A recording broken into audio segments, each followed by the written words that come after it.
നമസ്കാരം. NSM private ഐടിയുടെ online ക്ലാസ്സിലേക്ക് സ്വാഗതം.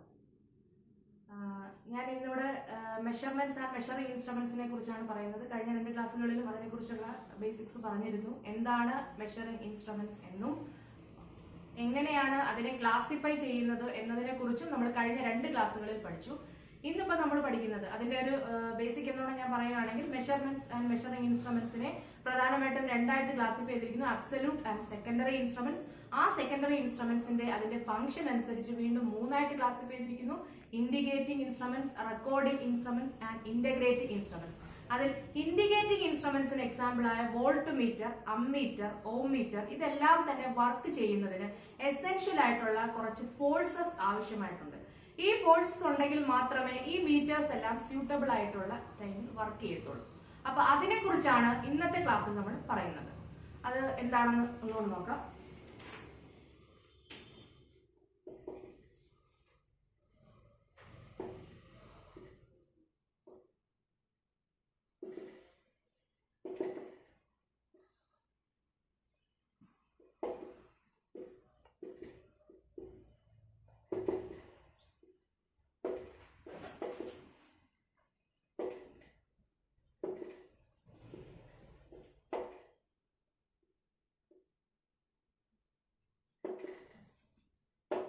പ്രധാനമായിട്ടും ഒരു മീറ്റർ, വോൾട്ട് മീറ്റർ, അമ്മീറ്റർ ഇതൊക്കെ അതിന്റെ വർക്കിംഗ് നടക്കണമെന്നുണ്ടെങ്കിൽ അതിനകത്ത് 3 ഫോഴ്സസ് എസെൻഷ്യൽ ആയിട്ട് അതിനകത്ത് ആവശ്യമുണ്ട്.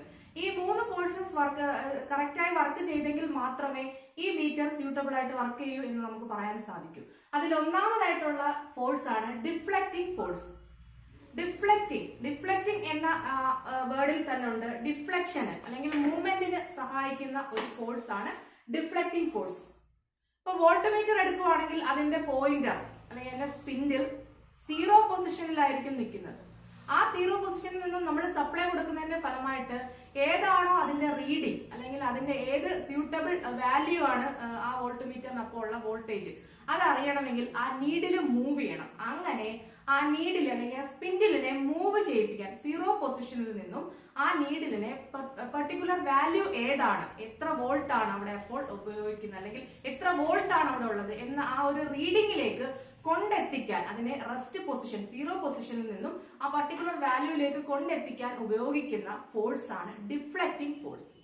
എങ്ങനെയാണ് ഈ ഡിഫ്ലക്റ്റിംഗ് ഫോഴ്സ് ഉണ്ടാകുന്നതെന്ന് വെച്ചാൽ, നമ്മൾ എപ്പോഴും ഒരു സപ്ലൈ കൊടുക്കുന്ന സമയത്ത് കറണ്ടിന്റെ എഫക്റ്റുകളായ magnetic effect, heating effect, electro chemical effect, ഈ 3 എഫക്റ്റുകൾ ചേർന്നാണ് അവിടെ ഈ 3 എഫക്റ്റുകൾ പ്രയോജനപ്പെടുത്തിയാണ് അവിടെ ഡിഫ്ലക്റ്റിംഗ് ഫോഴ്സ് ഉണ്ടാകുന്നത്. അപ്പോ ഒരു വോൾട്ട് മീറ്റർ അല്ലെങ്കിൽ ഏതെങ്കിലും ഒരു ഇലക്ട്രിക്കൽ ഇൻസ്ട്രുമെന്റ് മീറ്ററിനെ ആ സപ്ലൈ കൊടുക്കുന്ന സമയത്ത് 0 പൊസിഷനിൽ നിന്നും ആ വാല്യൂ ഏതാണ്, അവിടെ അപ്പോൾ ഉള്ള വാല്യൂ ഏതാണ് അതിലേക്ക് കൊണ്ടെത്തിക്കുന്നതിന് ആവശ്യമായ ഫോഴ്സ് ആണ് ഡിഫ്ലക്റ്റിംഗ് ഫോഴ്സ്. ഈ ഡിഫ്ലക്റ്റിംഗ് ഫോഴ്സ് ഇലക്ട്രിക് കറണ്ടിന്റെ തന്നെ magnetic effect, electro chemical effect, ഈ എഫക്റ്റുകൾ പ്രയോജനപ്പെടുത്തിയാണ് ഈ ഡിഫ്ലക്റ്റിംഗ് ഫോഴ്സ് വർക്ക് ചെയ്യുന്നത്. അടുത്ത രണ്ടാമതായിട്ട് നമ്മളിപ്പം ഏത് പോയിന്റ് ആണോ, അപ്പം ഇതിന്റെ സ്പിൻഡില് വോൾട്ട്മീറ്റർ ഇത് 0, നമ്മൾ നീഡിൽ 0 പൊസിഷനിൽ നിന്നും ഇത് നേരെ വന്ന് ഈ പൊസിഷനിൽ നിൽക്കുവാണ്. അപ്പൊ ഇവിടെ ഈ ആക്ട് ചെയ്തതാണ് ഡിഫ്ലക്റ്റിംഗ് ഫോഴ്സ്. 0യിൽ നിന്നും ആ ഏതാണോ ആ സപ്ലൈ കൊടുത്ത സമയത്ത് ഉണ്ടാകുന്ന വാല്യൂ അതിലേക്കുള്ള ആ ഒരു ദൂരം, അതാണ് അവിടെ ആക്ട് ചെയ്തതാണ് deflecting force. Electric current, heating effect, magnetic effect, electro magnetic effect ഒക്കെ പ്രയോജനപ്പെടുത്തിയാണ് ഈ ഡിഫ്ലക്റ്റിംഗ് ഫോഴ്സ് ഇവിടെ വർക്ക് ചെയ്യുന്നത്. അടുത്തതായിട്ട് നമ്മളിപ്പോ റീഡിംഗ് എടുത്തു, സപ്ലൈ കൊടുത്തു, റീഡിംഗ് എടുത്തു. ഇനി നമുക്ക് എന്ത് വേണം? ഇതിനെ നമുക്ക് കൺട്രോൾ ചെയ്ത് നിർത്തണം. അതല്ലെങ്കിൽ എന്ത് ചെയ്യും? ഈ സ്പിൻഡിൽ ഇങ്ങനെ മൂവ് ചെയ്തുകൊണ്ടിരിക്കും. ആ മൂവ് ചെയ്തിരിക്കുന്ന സ്പിൻഡിലിനെ നമ്മൾ കൺട്രോൾ ചെയ്ത് നിർത്തണമെങ്കിൽ അതിന് നമ്മൾ കൊടുക്കുന്ന ഫോഴ്സ് ആണ് കൺട്രോളിംഗ് ഫോഴ്സ്. അപ്പൊ എസെൻഷ്യൽ ഫോഴ്സിൽ രണ്ടാമത്തെ ഫോഴ്സ് ഏതാണ്? Controlling force. കൺട്രോളിംഗ് ഫോഴ്സ് എന്താണ്? ഏത് പൊസിഷനിലാണോ വന്ന് നിൽക്കുന്നത് അവിടെ അതിനെ പിടിച്ചു നിർത്താൻ അല്ലെങ്കിൽ അതിനെ അവിടെ കൺട്രോൾ ചെയ്ത് നിർത്താൻ എടുക്കുന്ന ഫോഴ്സ് ആണ് കൺട്രോളിംഗ് ഫോഴ്സ്. പ്രധാനമായിട്ടും കൺട്രോളിംഗ് ഫോഴ്സ് 2 തരത്തിലാണ് മീറ്റേഴ്സിൽ ആക്ട് ചെയ്യുന്നത്. അതിൽ ഒന്നാമത്തതാണ് ഗ്രാവിറ്റി കൺട്രോൾ. രണ്ടാമത്തത് സ്പ്രിംഗ് കൺട്രോൾ.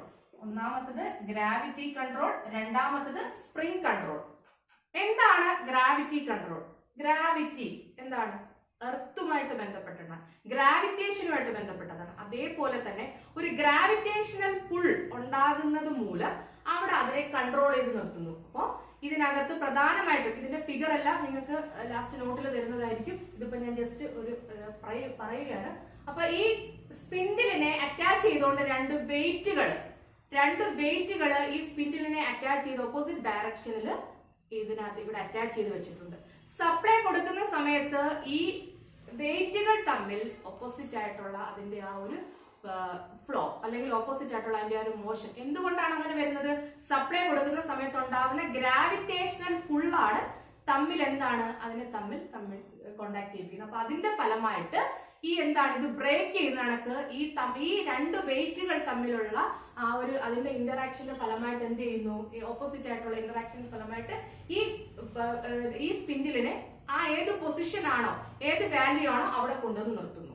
അതാണ് രണ്ടാമത്തേതായിട്ടുള്ള കൺട്രോളിംഗ് ഫോഴ്സിൽ ഗ്രാവിറ്റി കൺട്രോൾ മെത്തേഡിൽ നമ്മൾ അതിന്റെ കൺട്രോളിംഗ് ഫോഴ്സ് ആക്ട് ചെയ്യുന്നത്. അപ്പം പ്രധാനമായിട്ടും രണ്ട് തരം ഫോഴ്സിനെ കുറിച്ചാണ് പറഞ്ഞത് ഇവിടെ. ഒന്നാമത്തത് deflecting force, needle zero supply കൊടുക്കുന്ന സമയത്ത് നീഡിൽ സീറോയിൽ നിന്നും ഡിഫ്ലക്ട് ചെയ്യാൻ എടുക്കുന്ന ഫോഴ്സ്. രണ്ടാമതായിട്ട് പറഞ്ഞത് കൺട്രോളിംഗ് ഫോഴ്സ്, ഏത് വാല്യൂ ആണോ അതിന്റെ പർട്ടിക്കുലർ വാല്യൂ അവിടെ അതിനെ നിർത്തുവാനുള്ള പിടിച്ചു നിർത്താൻ കൺട്രോൾ ചെയ്യാനുള്ള ഫോഴ്സ് ആണ് കൺട്രോളിംഗ് ഫോഴ്സ്. ഈ കൺട്രോളിംഗ് ഫോഴ്സ് നമുക്ക് രണ്ട് തരത്തിൽ ആക്ട് ചെയ്യിപ്പിക്കാൻ പറ്റും. ഒന്ന് ഗ്രാവിറ്റി കൺട്രോൾ ആൻഡ് രണ്ട് സ്പ്രിംഗ് കൺട്രോൾ. ഗ്രാവിറ്റി കൺട്രോളിനകത്ത് എർത്തിന്റെ ഗ്രാവിറ്റേഷണൽ പുള്ള് മൂലമാണ് അവിടെ എന്ത് ചെയ്യുന്നത്? സ്പിൻഡിലിനെ കൺട്രോൾ ചെയ്ത് നിർത്തുന്നത്. അപ്പൊ ഈ എർത്തിന്റെ ഗ്രാവിറ്റേഷണൽ പുൾ എങ്ങനെ കൊടുക്കുന്നു? ഈ സ്പിൻഡിലിന് ഓപ്പോസിറ്റ് ആയിട്ട് രണ്ട് വെയിറ്റ്സ് കൊടുത്തിട്ട് സപ്ലൈ കൊടുക്കുന്ന സമയത്ത് ഉണ്ടാവുന്ന ഗ്രാവിറ്റേഷണൽ പുള്ള് മൂലം ഇത് ഓപ്പോസിറ്റ് ആവുകയും ഒന്നിനെ തടസ്സപ്പെടുത്തുകയും ഇവിടുത്തെ സ്പിൻഡിലിനെ അത് അവിടെ സ്റ്റക്ക് ആക്കി നിർത്തുകയും ചെയ്യുന്നു. ഇങ്ങനെയാണ് ഗ്രാവിറ്റി കൺട്രോൾ ഉപയോഗിച്ച് നമ്മൾ ഉപയോഗിക്കുന്നത്. അപ്പൊ ഗ്രാവിറ്റി കൺട്രോളിനെ കുറിച്ച് മനസ്സിലായല്ലോ. അടുത്തതായിട്ട് നമ്മൾ രണ്ടാമത്തേതായിട്ടാണ് സ്പ്രിംഗ് കൺട്രോൾ ഉപയോഗിക്കുന്നത്. പിന്നെ ഗ്രാവിറ്റി കൺട്രോളിന് ഒരു പ്രത്യേകതയുണ്ട്, അത് ഞാൻ നിങ്ങളോട് നേരത്തെ പറഞ്ഞു. അത് വെർട്ടിക്കൽ പൊസിഷനിൽ മാത്രമേ, ഏതെങ്കിലും ഒരു ഇതിനെ ലംബമായിട്ട് വെർട്ടിക്കൽ പൊസിഷനിൽ മാത്രമേ നമുക്ക് എന്ത് ചെയ്യാൻ പറ്റൂ? ഗ്രാവിറ്റി കൺട്രോൾ ഉപയോഗിച്ച് നമുക്കൊരു മീറ്ററിനെ സെറ്റ് ചെയ്യാൻ പറ്റും. രണ്ടാമത്തേതായിട്ട് സ്പ്രിംഗ് കൺട്രോൾ.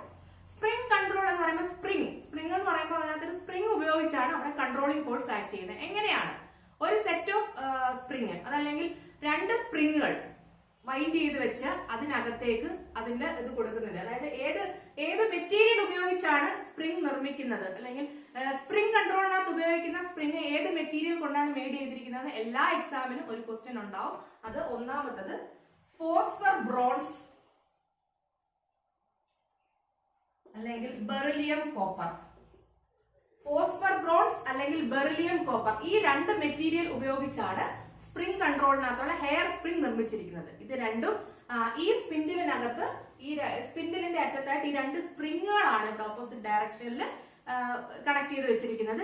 ഈ സപ്ലൈ കൊടുക്കുന്ന സമയത്ത് ഈ സ്പ്രിങ്ങുകളുടെ ടോഷൻ മൂലമാണ്, അതിന്റെ ടോഷൻ സംഭവിക്കുന്നത് മൂലമാണ് അവിടെ എന്ത് സംഭവിക്കുന്നത്? കൺട്രോളിംഗ് സംഭവിക്കുന്നത്. അല്ലെങ്കിൽ അവിടെ ആ കൺട്രോളിംഗ് ഫോഴ്സ് ആക്ട് ചെയ്യുന്നത് ഈ രണ്ട് സ്പിൻഡിലിൽ അറ്റാച്ച് ചെയ്ത് വെച്ചിരിക്കുന്ന ഒന്ന് വൈൻഡ് ചെയ്ത് ഒന്ന് അൺവൈൻഡ് ചെയ്ത് വെച്ചിരിക്കുന്ന രണ്ട് സ്പ്രിങ്ങുകളുടെ ടോഷൻ മൂലമാണ് അവിടെ എന്ത് സംഭവിക്കുന്നത്? സ്പ്രിംഗ് കൺട്രോളിംഗ് ഫോഴ്സ് അവിടെ ആക്ട് ചെയ്യുന്നത്. ഈ സ്പ്രിംഗ് കൺട്രോളിന് ഉപയോഗിക്കുന്ന സ്പ്രിംഗ് നിർമ്മിച്ചിരിക്കുന്നത് ഫോസ്ഫർ ബ്രോൺസ് അല്ലെങ്കിൽ ബെറിലിയം കോപ്പർ, ഈ രണ്ട് മെറ്റീരിയൽ ഉപയോഗിച്ചാണ് നമ്മൾ എന്ത് നിർമ്മിച്ചിരിക്കുന്നത്? ഹെയർ സ്പ്രിങ്ങുകൾ ഉപയോഗിച്ചിരിക്കുന്നത്. വളരെ ഇമ്പോർട്ടന്റ് ആയിട്ടുള്ള ഒരു ക്വസ്റ്റ്യൻ ആണ്. എല്ലാ എക്സാമിനും ഈ ക്വസ്റ്റ്യൻ ചോദിക്കുന്നതാണ്.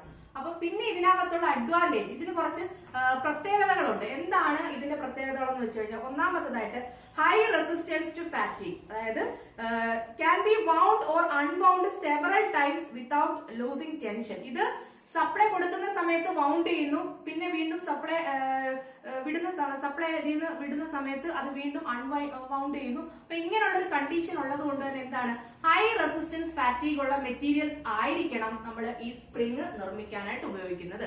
എന്തുകൊണ്ടാണെന്ന് വെച്ചാൽ പല പ്രാവശ്യം വൈൻഡ് ചെയ്യും അൺവൈൻഡ് ചെയ്യും ചെയ്യുന്നത് മൂലം അതിനെന്താണ് നഷ്ടപ്പെടാതിരിക്കാൻ വേണ്ടി. രണ്ടാമത്തത് നോൺ മാഗ്നറ്റിക് പ്രോപ്പർട്ടീസ് ഉണ്ടായിരിക്കണം. Should not get affected by electrical magnetism. ഇത് ഒരു എന്താണ്, ഒരു നോൺ മാഗ്നറ്റിക് പ്രോപ്പർട്ടി ആയിരിക്കണം. അതായത് മാഗ്നറ്റിക് പ്രോപ്പർട്ടി ആണെങ്കിൽ സപ്ലൈ കൊടുക്കുന്ന സമയത്ത് വീണ്ടും മാഗ്നറ്റൈസേഷൻ സംഭവിക്കുന്നു, അവിടെ ഫോഴ്സ് ഉണ്ടാകുന്നു, അങ്ങനെയൊക്കെയുള്ള ഒരുപാട് പ്രശ്നങ്ങളുണ്ട്. നോൺ മാഗ്നറ്റിക് പ്രോപ്പർട്ടി ആയിരിക്കണം ഇതിനകത്ത് നമ്മൾ ഉപയോഗിക്കേണ്ടത്. ഹെയർ സ്പ്രിങ്ങുകൾ നമ്മൾ ഉപയോഗിക്കുന്ന ഹെയർ സ്പ്രിങ്ങിന്റെ പ്രോപ്പർട്ടികളാണ് പറയുന്നത്. ഒന്നാമത്തത് ഹൈ റെസിസ്റ്റൻസ് ടു ഫാറ്റിക്, രണ്ടാമത്തത് നോൺ മാഗ്നറ്റിക് പ്രോപ്പർട്ടി ആയിരിക്കണം, മൂന്നാമത്തത് ലോ ടെമ്പറേച്ചർ കോഎഫിഷ്യന്റ് ആയിരിക്കണം. ഹീറ്റിനനുസരിച്ച് ടെമ്പറേച്ചർ കൂടുന്നതിനനുസരിച്ച് എന്ത് ചെയ്യാൻ പാടില്ല, ഇതിന്റെ കോഎഫിഷ്യന്റ് ടെമ്പറേച്ചർ കോഎഫിഷ്യന്റ് വേരി ചെയ്യാൻ, റെസിസ്റ്റൻസ് വാല്യൂ വേരി ചെയ്യാൻ പാടില്ല. അപ്പൊ അതുകൊണ്ട് ലോ ടെമ്പറേച്ചർ കോഎഫിഷ്യന്റ് ആയിട്ടുള്ള മെറ്റീരിയൽ ആയിരിക്കണം എന്തിനു ഉപയോഗിക്കുന്നത്, ഹെയർ സ്പ്രിങ്ങിന് ഉപയോഗിക്കേണ്ടത്. അടുത്ത നാലാമത്തതായിട്ട് ലോ സ്പെസിഫിക് റെസിസ്റ്റൻസ്. ഇതിന്റെ സ്പെസിഫിക് റെസിസ്റ്റൻസ് വാല്യൂ ലോ ആയിരിക്കണം. ഇപ്പൊ ഈ 4 പ്രോപ്പർട്ടീസ് ഉള്ള മെറ്റീരിയൽ മാത്രമാണ് നമ്മുടെ സ്പ്രിംഗ് കൺട്രോളിനകത്തുള്ള സ്പ്രിംഗ് മെയ്ഡ് ചെയ്യാൻ വേണ്ടി ഉപയോഗിക്കേണ്ടത്. ഒന്നാമത്തത് ഹൈ റെസിസ്റ്റൻസ് ടു ഫാറ്റിക്, മൂന്നാമത്തത് നോൺ മാഗ്നറ്റിക് പ്രോപ്പർട്ടീസ്, നാലാമത്തത് ലോ ടെമ്പറേച്ചർ കോഎഫിഷ്യന്റ് ആൻഡ് മൂന്നാമത്തത് ലോ ടെമ്പറേച്ചർ കോഎഫിഷ്യന്റ് ആൻഡ് നാലാമത്തത് ലോ സ്പെസിഫിക് റെസിസ്റ്റൻസ്. ഈ 4 കാര്യങ്ങൾ ശ്രദ്ധിച്ചായിരിക്കണം ഹെയർ സ്പ്രിങ്ങുകൾ സെലക്ട് ചെയ്യേണ്ടത്. അപ്പോൾ നമ്മൾ ഇന്ന് പഠിച്ചത് 2 ഫോഴ്സുകൾ, ഒന്ന് ഡിഫ്ലക്റ്റിംഗ് ഫോഴ്സ്, സ്പിൻഡിലിനെ മൂവ് ചെയ്യിപ്പിക്കാൻ ആവശ്യമായിട്ടുള്ള ഫോഴ്സ് ആണ് ഡിഫ്ലക്റ്റിംഗ് ഫോഴ്സ്. 2 controlling force. എവിടെയാണോ അത് മൂവ് ചെയ്യുന്നത് അവിടെ അതിനെ കൺട്രോൾ ചെയ്ത് നിർത്താൻ, ആ പൊസിഷനിൽ കറക്റ്റ് വാല്യൂവിൽ കൺട്രോൾ ചെയ്ത് നിർത്താനുള്ള ഫോഴ്സ് കൺട്രോളിംഗ് ഫോഴ്സ്. അത് 2 തരത്തിൽ ആക്ട് ചെയ്യുന്നു. ഒന്ന് ഗ്രാവിറ്റി കൺട്രോൾ ആയിട്ടും 2 സ്പ്രിംഗ് കൺട്രോൾ ആയിട്ടും. ഗ്രാവിറ്റി കൺട്രോളിന്റെ പ്രത്യേകത അത് വെർട്ടിക്കൽ പൊസിഷനിൽ മാത്രമേ ഉപയോഗിക്കാൻ സാധിക്കുള്ളൂ. എർത്തിന്റെ ഗ്രാവിറ്റേഷണൽ പുള്ളു മൂലമാണ് ഇവിടെ എന്ത് ചെയ്യുന്നത്, സ്പിൻഡിൽ കൺട്രോളിംഗ് ആവുന്നത്. രണ്ടാമത്തത് hair spring control. Phosphor bronze അല്ലെങ്കിൽ ബെർലിയം കോപ്പർ, ഈ 2 മെറ്റീരിയൽ ഉപയോഗിച്ചുള്ള ഹെയർ സ്പ്രിംഗ് ഉപയോഗിച്ച് വർക്ക് ചെയ്യുന്ന കൺട്രോളിംഗ് ആണ്. ഇതിനകത്ത് പ്രധാനമായിട്ടും 4 പ്രോപ്പർട്ടികൾ കൺട്രോളിംഗ് ഫോഴ്സ് ഉള്ള ഹെയർ സ്പ്രിങ്ങുകൾ ഉപയോഗിക്കാനുണ്ട്. ഒന്നാമത്തത് high resistance to fatigue, 2 non magnetic property, മൂന്നാമത്തത് low temperature coefficient of resistance and നാലാമത്തത് ലോ സ്പെസിഫിക് റെസിസ്റ്റൻസ്. ഇത്രയും കാര്യങ്ങൾ ശ്രദ്ധിച്ചു വേണം നമ്മൾ ഹെയർ സ്പ്രിംഗ് സെലക്ട് ചെയ്യാൻ. അടുത്ത ലാസ്റ്റ് ആയിട്ട് പഠിക്കുന്നതാണ് ഡാമ്പിംഗ് ഫോഴ്സ്. ഡാമ്പിംഗ് ഫോഴ്സ് എന്ന് വെച്ചാൽ നമ്മൾ കൺട്രോൾ ചെയ്ത് ഒരു സ്പിൻഡിലിനെ നമ്മൾ കൺട്രോൾ ചെയ്ത് നിർത്തിയെടുത്തുന്ന റെസ്റ്റ് പൊസിഷനിൽ, ഈ റെസ്റ്റ് പൊസിഷനിൽ കൊണ്ട് നിർത്താൻ ആവശ്യമായ ഫോഴ്സ് ആണ് ഡാമ്പിംഗ് ഫോഴ്സ് എന്ന് പറയുന്നത്.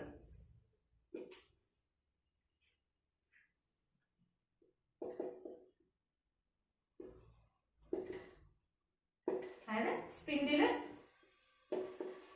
മൂവ് ചെയ്ത് സീറോയിൽ തന്നെ തിരിച്ച് കൊണ്ടുവന്ന് എത്തിക്കാൻ ആവശ്യമായിട്ടുള്ള force, bring at zero position, അതായത് സീറോ പൊസിഷനിലേക്ക് ഈ സ്പിൻഡിലെ തിരിച്ചു കൊണ്ടുവരാൻ നമ്മൾ ഉപയോഗിക്കുന്ന ഫോഴ്സ് ആണ് ഡാമ്പിംഗ് ഫോഴ്സ്. അപ്പൊ ഈ കൺട്രോളിംഗ് ഫോഴ്സ് കഴിഞ്ഞ് ഡാമ്പിംഗ് ഫോഴ്സ് ആക്ട് ചെയ്യുന്ന സമയത്ത് ഈ സ്പിൻഡിലിന് കുറച്ച് ഓസിലേഷനുകൾ സംഭവിക്കും. അങ്ങനെ യാതൊരു ഓസിലേഷൻ, ഈ ഡാമ്പിംഗ് ഫോഴ്സ് ഉപയോഗിച്ച് ഡാമ്പ് ചെയ്യുമ്പോൾ പ്രധാനമായിട്ടും 3 തരത്തിലാണ് ഡാമ്പിംഗ് സംഭവിക്കുന്നത്. ഒന്ന് critical damping, 2 under damping, 3 over damping. അങ്ങനെ 3 തരത്തിലാണ് ഡാമ്പിംഗ് പ്രധാനമായിട്ടും ഉള്ളത്. ഒന്നാമത്തെ ക്രിട്ടിക്കൽ ഡാമ്പിംഗ് എന്ന് വെച്ചാൽ